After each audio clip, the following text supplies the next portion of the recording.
Hi everyone, welcome to channel. నేను మీ anchor Saritha. ఈరోజు మనతో పాటు వాస్తు పండితులు, అస్ట్రాలజీ శ్రీ శివప్రసాద్ గురూజీ గారు ఉన్నారు. ఆయనతో మాట్లాడదాం. నమస్తే గురూజీ. ఆశీర్వచనం తల్లి. మరి ఈ నెల ఇంకా మే అయితే స్టార్ట్ అయిపోతుంది మనకి ఇంకో 2-3 రోజుల్లో. కాబట్టి ఈ నెల ఏ రాశి వారికి ఎలా ఉంది మనం ఒక్కొక్కటిగా మాట్లాడుకుందాం.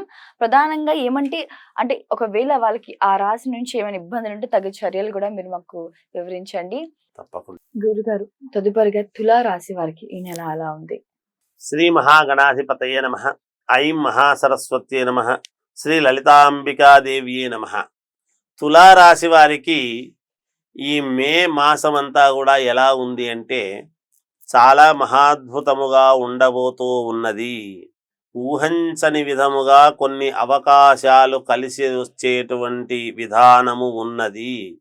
గతములో పెండింగులో మన చేతులు జారిపోయినాయి అనుకున్నవి తప్పకుండా ఈ మాసములో మళ్ళీ మీరే ఉండాలి, మీరు కావాలి అని ప్రయత్నం చేసే దిశగా రావచ్చును. అందరూ ఏమనుకుంటున్నారు అంటే తులారాశికి గురువు అష్టములో ఉన్నాడు కాబట్టి, అష్టమములో పడిపోయినాడు కాబట్టి గురువు అష్టమములో ఉంటే మాకిచ్చేటువంటి యోగాలు ఇవ్వడు అనుకుంటూ ఉంటారు. కానీ ఏ లగ్నములో పుట్టారు ఏమిటి అనేటువంటి దాన్ని బట్టి కదా మనం జాతకం చెప్పాలి. రాశి అని అనగానే రాశి అయిపోయింది కాబట్టి ఇంతే నీవు అని అనడానికి లేదు. అందుకని ఎవ్వరూ ఎక్కడా బాధపడాల్సినటువంటి అవసరం ఎంత మాత్రమూ లేదుగాక. వీళ్ళ ఆలోచనలు కొత్తవి క్రియేట్ చేయాలి అని చూస్తారు. నలుగురికి ఉపయోగపడే విధముగా చేయాలి అని చూస్తారు. తద్వారా వాళ్ళు ఉపశమనము పొందాలి అని అనుకుంటారు.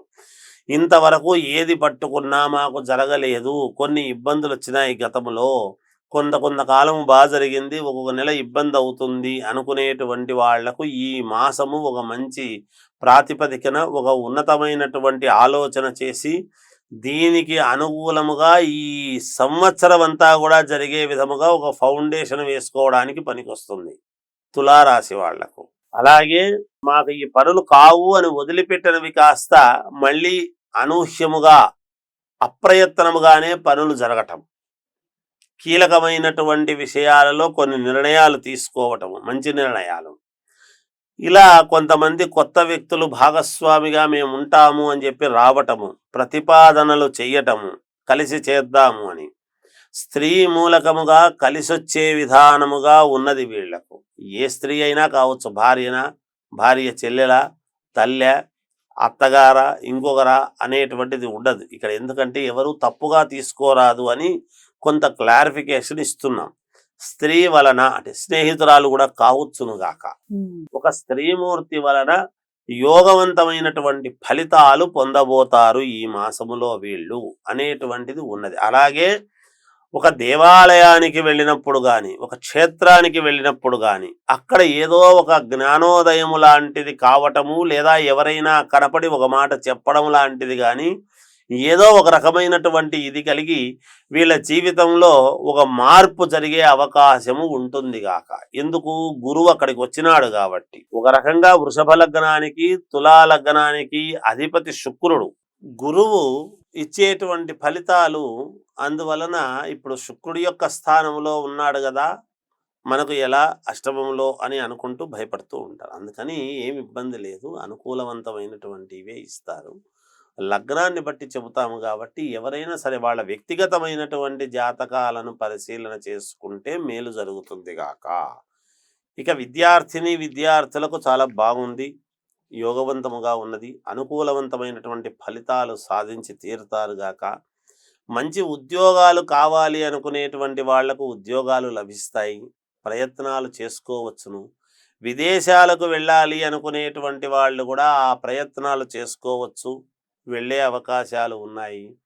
ఇంట్లో శుభకార్యాలు చెయ్యాలి అనేటువంటి ఒక నిర్ణయము తీసుకోవటము, దానికి సంబంధించినటువంటి అడుగులు ప్రధానముగా ముందుకు వేయడం జరుగుతుంది గాక. కొంతమందిని నచ్చని అయిన వాళ్లను దూరము పెట్టేటువంటి విధానము ఉంటుంది ఈ మాసంలో కొంచెం వీళ్ళు. ఎందుకంటే ఈ తులారాశి వాళ్ళది ఒక రకమైనటువంటి మనస్తత్వం. వాళ్లకు అంటే వాళ్ళను స్వచ్ఛంగా ఉన్నాము, మనకే నమ్మితే ఇలా చేసినారే అనేటువంటి కించిత్ బాధ అనేటువంటిది ఉంటుంది, సహజం. ఇబ్బంది కలిగిస్తే మాత్రము దూరం పెడతారు. ఎంత నచ్చితే దగ్గరికి తీస్తారో అంత ఇబ్బంది అయితే దూరం పెట్టడం జరుగుతుంది గాక. ఇది. ఎప్పుడు కొంచెం ఏదో మేము అనుకున్నటువంటి పనులు జరగలేదే అనేటువంటి భావనలో ఉంటారు. దానికి ఈ మాసము తప్పకుండా కొన్ని ముఖ్యమైనటువంటి పనులు జరిగేటప్పటికి వెంటనే జరిగింది అనేటువంటి సంతోషములో వీళ్ళు ముందుకు వెళ్ళడం జరుగుతుంది. దూరపు బంధువుల యొక్క పలకరింపు ఇవన్నీ కూడా జరుగుతాయి. ఫోన్లు చేసి మాట్లాడడం చేయడం జరుగుతాయి. ఏది ఏమైనా నూతన వస్త్రాలు కొనుగోలు చేయడము ఇలాంటివి కూడా ఉంటాయి.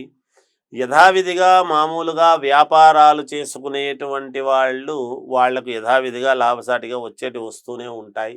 ఇబ్బందులు ఉండవు. వీళ్లకు కూడా ఆకస్మిక ధన లాభం అనేటువంటిది ఉన్నది. ఎలాగైనా రావచ్చుగాక. భూ క్రయ విక్రయాలలో మంచి లాభాలు పొందే అవకాశం ఉంటుంది వీళ్ళు ఖచ్చితముగా. అలాగే కళామ తల్లి ఎందుకంటే కళలకు ఆధిపత్యమైనటువంటి సినీ కళాకారులు కావచ్చు, సీరియల్స్ వాళ్ళు కావచ్చు, లేదా ఒక వాయిద్యకారులు కావచ్చు, వీళ్ళందరికీ ఏదో ఒక ఉన్నతత్వం కలిగేటువంటి విధానం ఉండబోతుంది. దానికి సంబంధించినటువంటి ఒక వార్త వీళ్ళు విని సంతోషిస్తారు గాక. ఇక రాజకీయాలలో ఉండేటువంటి వాళ్ళు ఖచ్చితముగా రాజయోగం అనేటువంటిది ఉన్నది. ఇక వ్యక్తిగతమైనటువంటి జాతకాలు పరిశీలన చేసుకోవాలి. ఇంకా మెరుగైనటువంటి